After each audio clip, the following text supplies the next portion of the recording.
I would like you to see a video. I would like you to see a video. This video is of Shehu Kuti, the son of Fela Kuti.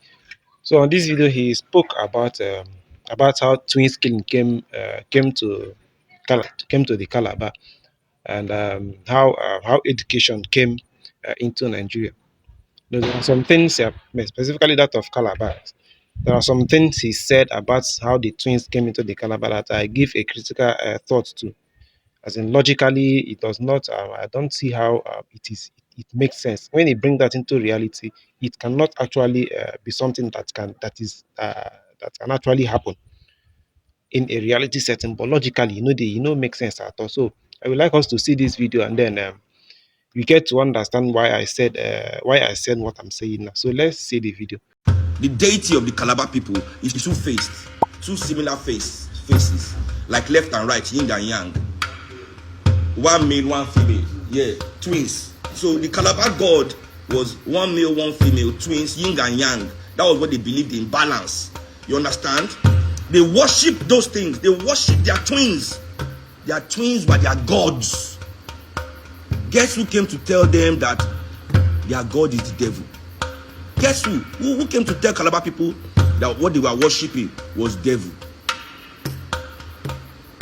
Europeans. It is Mary Slessors and her people are the former first people where they entered and say you are worshiping devil. Move to. So when they turn to Christianity, the twins, when you gave birth to twins before, they have to take you to those gods and bless, because you have brought blessings to the land. You are special in the Calabar side. In their, once you born twins, you became special than everybody else. They brought you to the gods. There's some people told them that those twins were the representation of devil, of evil. That twins were evil. So if their god was devil, that means twins became devil reincarnate. The twins went from God reincarnate, from good reincarnate to evil reincarnate. It is the Europeans that brainwashed the Calabar people to start killing twins.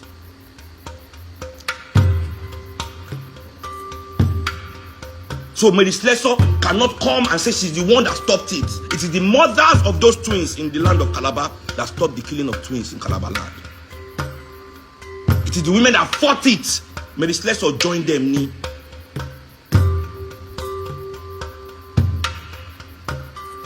But they will teach you in your school, in your curriculum, because they don't want you to think Africans can ever accomplish anything. That's why Fumilayo Anikulapo Kuti, my grandmother, all they teach you about her is that she's the first woman to drive a car, like she's just an elite. Not that she's the woman that chased the Alake out of the throne with other Egba women. That she fought colonialism. That she's the woman the only woman in the forefront of the colonial struggle of this country to fight white people out of this country. That she's a confidant of Chairman Mao, the first black woman to visit China, a confidant of Nkrumah, a serious member of the liberation movement of Africa. They don't tell you all of that. They tell you she's a first woman to drive car. That's all you know about who Fumilayo is. Who wrote that curriculum for you? Now you go ask. Who gave you that? Who gave you that curriculum? He was talking about CMS Grammar School. Doing the first school. That's the first indoctrination center. Not the school be that. Do you know the history of that place? That space where CMS Grammar School, they used to be the first slave holding quarters in Lagos. Where they hold slaves. I want you to understand that place where that CMS Grammar School did. It is very important in the history of European exploitation of Africa. You see, when Europeans needed just slaves, that place was a slave holding place. When they begin to the process, to the grow cotton for America with the slaves that they take for Africa, that place became a cotton processing plant. Then when Europeans needed some clerks in their office to work, that place became CMS Grammar School. To start to train you to work in their office, to work in the civil service, to work for white man to exploit your people. That's how CMS Grammar School started. It was first a slave holding site, then a cotton processing site, then a human processing site called CMS Grammar School to process your brain to serve white man. That is the history. So when anybody is proud of CMS, of all these fucking schools all over the place, that colonialists build, these missionary schools, what did they teach us inside? What have they taught us? What have we brought out of those schools? Look at our country. What has the school taught us? We can't even build roads. We can't build our own roads. We can't generate our own electricity. So what is the use of these colonial schools that this man is so proud of? Okay, first he started with a that picture you see on the video. He said it's a Calabar god, it's a Calabar deity, that is, it is a twin deity. I tried to do a research on this deity, but I did not come across any Calabar deity that is actually a twin god. I did not come across any such. But if you listen to the video, you see he did not mention any name, specific name for this deity. He did not mention any name. So he just went on as this is a twin god, that Calabar they worships this twin god, that it assumed that if you give birth to a twin, that this god has blessed you, the twin god has blessed you. So they take the baby to the twin god for blessings, and then for celebration and all of that. And it was when the Europeans came that they brought their Christianity, and then they told the Calabar people that what they were worshiping was the devil. And then subsequently they now came to realize that if you gave birth to twin, then your twin is a devil reincarnated. Since that their God is a devil, this twin is a, because they believe that their God is. But what you have to understand is this: before the European came to Africa, they are already practicing Christianity, and as such, in their Christian beliefs and in their Christian doctrine, killing is not something that is of Christianity. They don't kill according to the Ten Commandments. They don't kill. So now, if they don't kill, now they now came to Calabar with this their religion. Now they now told the Calabar people that look, this your gods, like they do to other African communities and African tribes, all of that. So this your gods are idols. You are indirectly worshiping the devil. So do you believe that the Calabar, since that this their god is a twin god, a god of twins, a god that is a twin reincarnated, as in you know how twins are. So if they believe such, do you believe that because these people have said this to them, they will now start killing their twins? Do you think this was the reason why they start killing their twins? Now let's look at it critically. Now it will be assumed that the people that started killing their twins will be those that became Christian, according to what he said. When they took to Christian, they started killing their twins. So it will be those that became Christians. According to Christian doctrine, you don't kill. And the Europeans, they were not killing their twins before they came to Africa. So how is he now saying that it was the Europeans that taught the Calabars to kill twins? So if actually the Calabars killed twins, it must be the Christians that killed twins, not those that still believed in these that twin gods. Because we still have traditionalists today, those that still believe in our deities. So they are still carrying out the things that our forefathers practice. Why those that has left that tradition and that religion are not practicing it anymore?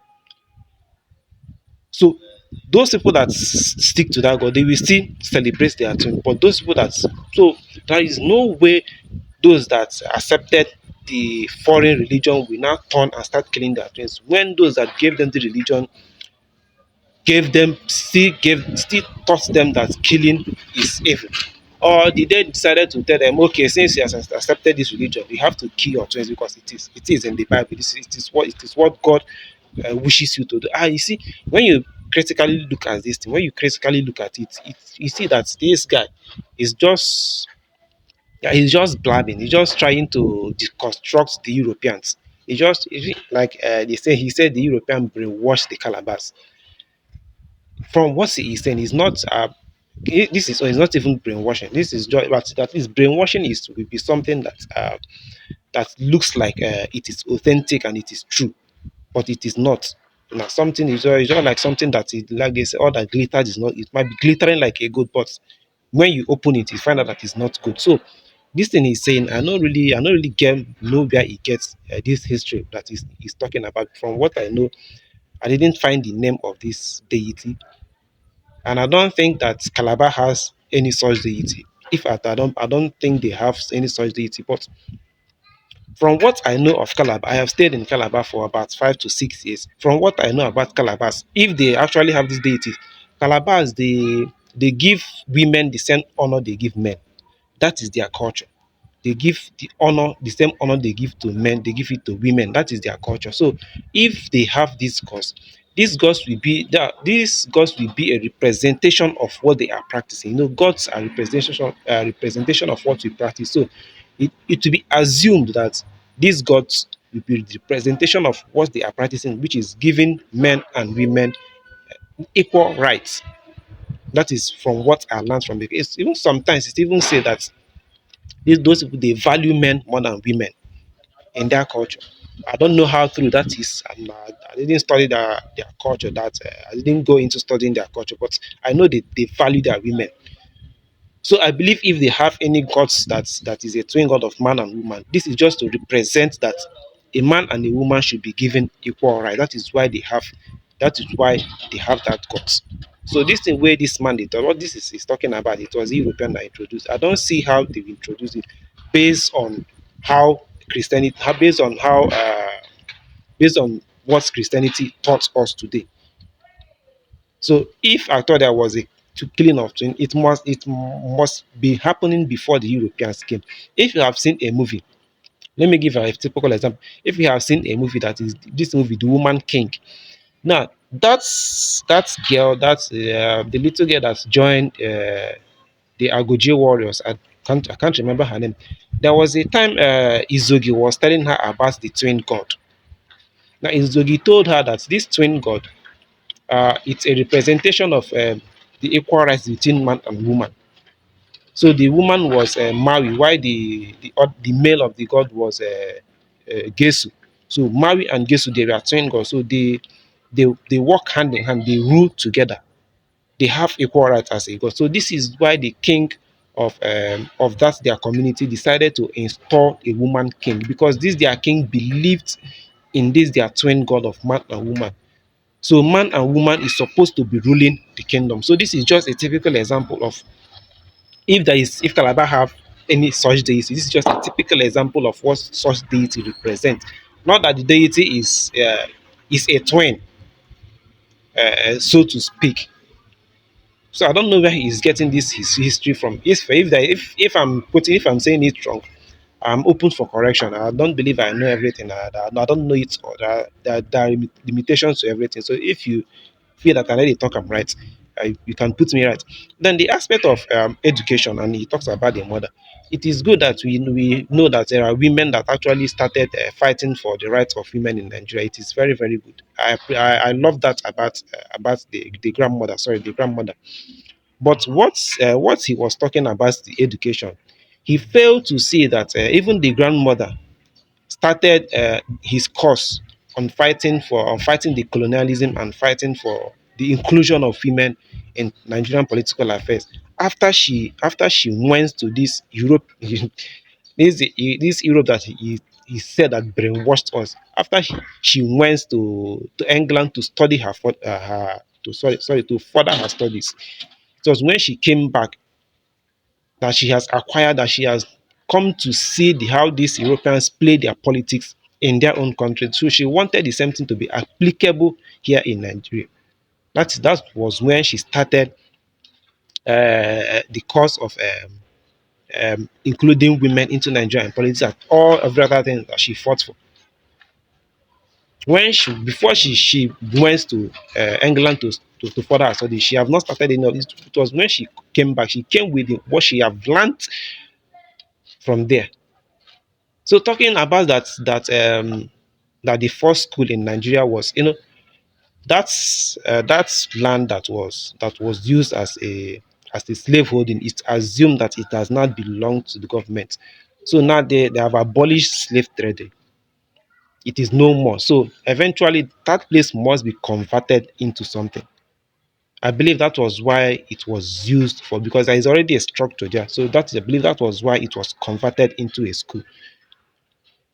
We are knowledgeable today. We are where we are today. It is because of what we have learned from the Western world. Now, I know they talk say make I, it is what we are, it is because of them that we know what we know today. We have achieved what we have achieved today.